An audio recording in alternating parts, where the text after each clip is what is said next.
Good morning or good afternoon, third and fourth graders. This is our book for reading this week, Peppe the Lamplighter. I'm going to give you a little bit of information in the background about it. Last week, first of all, we were working on Amelia's Road, and we did some character inferencing with that. We are going to be doing the same type of thing this week with Peppe the Lamplighter. Now this it takes place in New York City in the late 1800s. At this time, many families moved from countries like Italy to the United States. We talked about that in social studies about immigration. They were hoping for better living conditions. For many immigrants, life in the United States continued, though, to be difficult. So most neighborhoods did not have electricity at the time of the story, so streets were often lighted by gas lamps,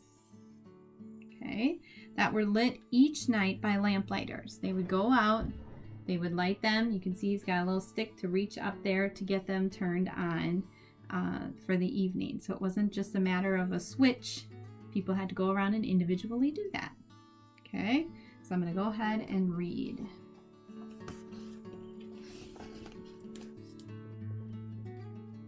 A long time ago, when there was no electricity and the street lamps in Little Italy had to be lit by hand, Peppe lived in a tenement on Mulberry Street. His father was sick and his mother was dead, and so, though he was just a boy, he had to work to help support his sisters, Giulia, Adelina, Nicolina, Angelina, Assunta, Maruzia, Filomena, and Albina, who lived in Naples with her uncle, the priest, and took care of orphans. He's got a really big family to take care of. So he'd have to have that responsibility as well to help out. Peppe tried hard to find a job. I could sweep the floor and put new sawdust down, he told Gennaro, the butler. The butcher. Sorry, Peppe, business has been slow, Gennaro answered. See all the meat hanging in the butcher shop.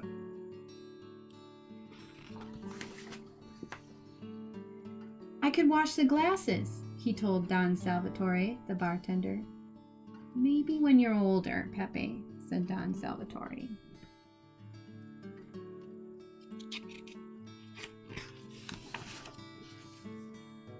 I could help make the torrone and string the hazelnuts, he told Camera Antonetta, the candy maker. Sorry, Peppe, she answered. He even went to Fat Mary, the cigar maker. I could count the cigars and put them in boxes, he told her. But she didn't need him either.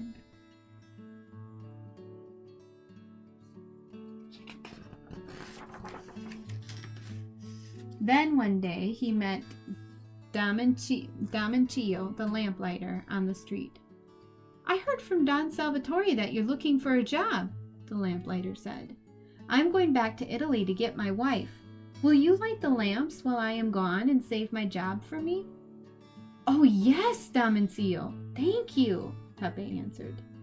Then he ran all the way home, anxious to share his good news.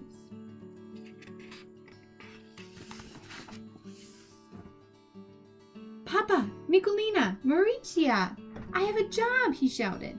Beginning tomorrow, I will light the street lamps. Nicolina hugged him. Maruzia kissed his cheeks. Assunta hopped up and down and clapped her hands. But Papa sat silent and still, his face like stone. Did I come to America for my son to light the street lamps? He said. Then he walked out, slamming the door behind him. Peppe hung his head. Don't mind him, said Filomena. He's sick. He doesn't realize what he's saying, said Angelina. Papa loves you, said Adelina. It's a good job, Peppe, said Assunta. Peppe tugged gently on Assunta's hair and smiled at them, but he did not really feel like smiling.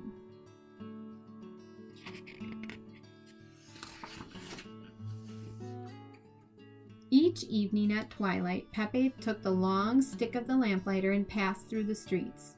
He reached light high for the first street lamp, poked open the glass, and set the lamp aflame. Then, one by one, he lit them all, and each one Peppe imagined to be a small flame of promise for the future.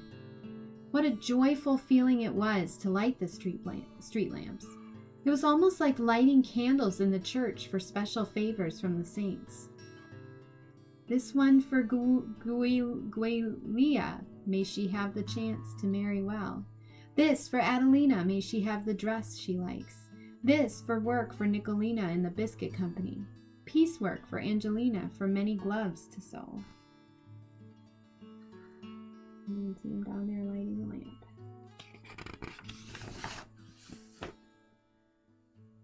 This so that Assunta learns good English in the school. Good pay to embroider I wish for Maruzia. And for Filomena, may she learn to like New York. This for Albina for strength to help the orphans. This for my mother, may she look on us with pleasure. And this one for Papa, may heaven help his heart. And this one for me, that I will always be able to help Damancio light the lamps.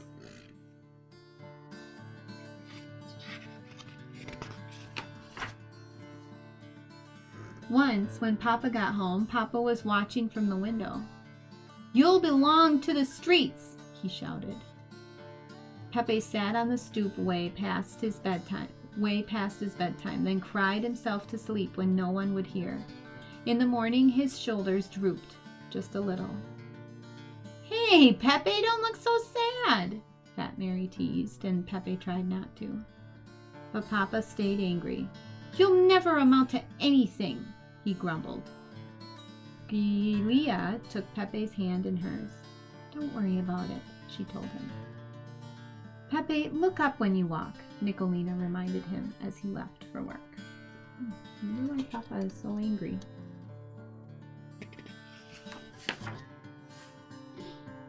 Peppe tried, but when he came home, Papa turned away. "I don't even want to look at you. You make me so ashamed," he said.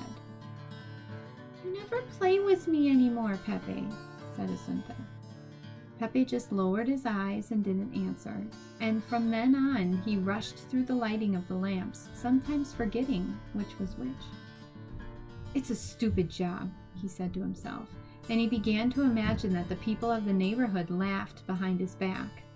Soon he would not show his face outside the tenement, and one night the streets of Little Italy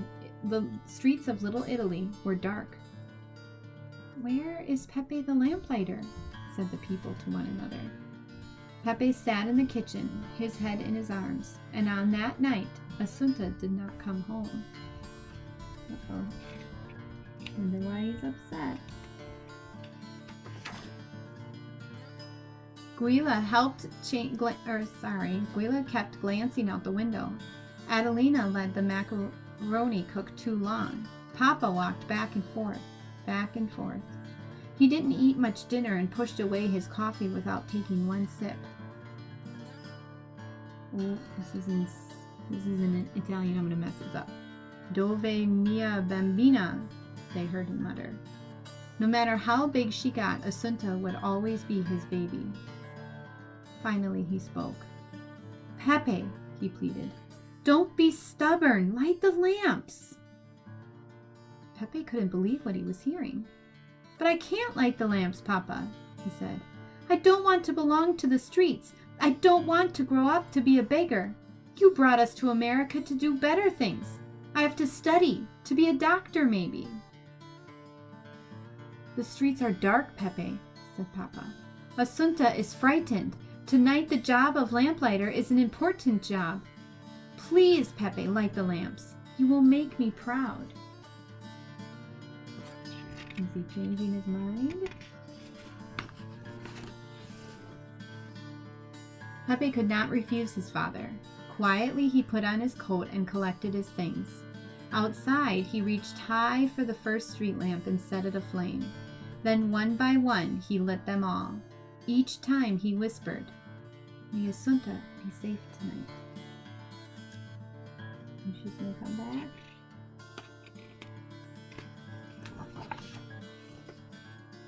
At last, behind the last street lamp, the one that Peppe always lit for himself, he found her.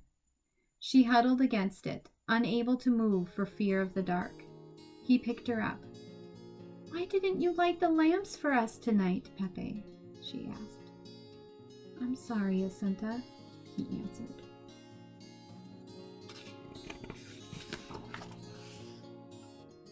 "Peppe, when I'm bigger, I want to be like you. I want to light the street lamps. I think it must be the best job in America." "The best job?" said Peppe, wondering. "You scare the dark away," Assunta told him. Peppe smiled and held her tighter. He glanced up at the last street lamp.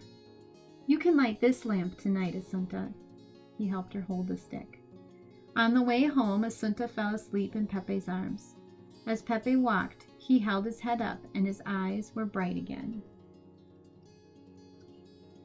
Does he feel important again?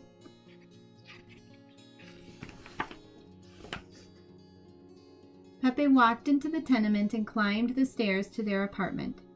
Assunta was still sleeping. 6 sisters ran to embrace them both. Then they had to make room for their father.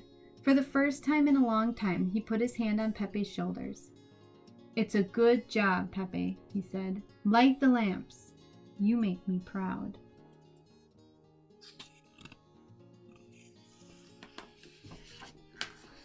So Peppe lit the street lamps once again, pretending with all his might that each one was a small flame of promise for tomorrow, like it used to be.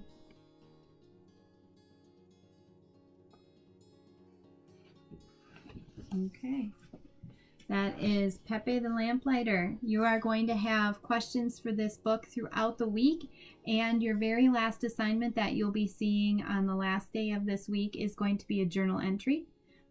Please make sure you are checking Google Classroom regularly for these assignments, and if you don't remember something from the book, please rewatch this video on one of those days to remember something about the characters, since you will be getting more questions about this. All right, enjoy!